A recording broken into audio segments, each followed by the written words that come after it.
Hey, we're Cody Rouse and Twins. I'm back here, and I cannot wait to talk to you guys about all the implications of getting the skull weapon in the new map Zetsubou No Shima. The entirety of the storyline keeps changing and evolving, and it's absolutely masterful what Treyarch is crafting, and I adore it. Notice the walls as we walk down here. It all resembles Origin's crypt. We have 115 infused with the earth everywhere, and we have Nian Sapwe as the head. Now this achievement is the ultimate sacrifice. That makes me so interested because we'll see later on when we reveal the things on the wall, it tells a story of what's going on. But what really got to me during this first fight is the keepers were always on our side. They were on our side in the last map, and when they're attacking us, I kind of want to say, hey, hold up, I don't want to shoot the keepers. Is this a trick?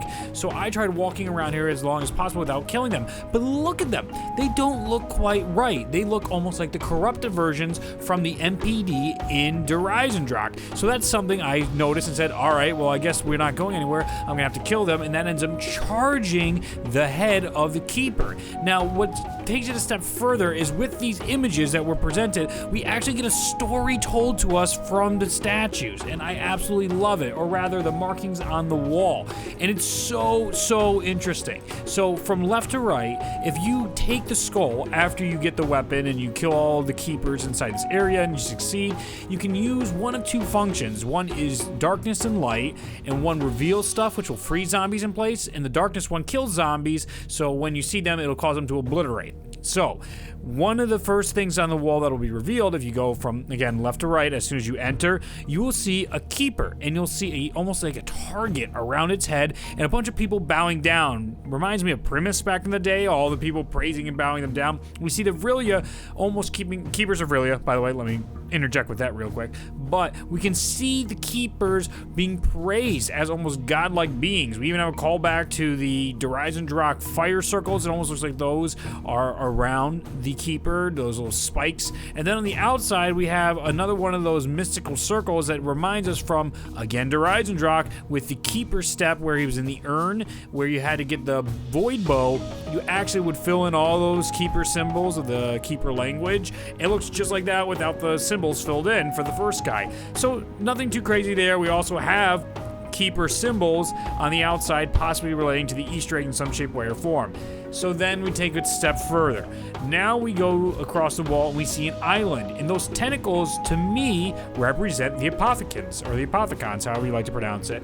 And they are now trying to influence this island now that 115 has gotten involved. As soon as 115 starts to distort space and time, it's almost like a catalyst for all the bad guys, the apothecons, the keepers, everything, the perk machines, pack-a-punch, to come to a culmination of events. Now, the final one is by far the most interesting. You see there's 4 skulls, and they look more human skulls, even though it looks like they have vampire teeth as you pick them up.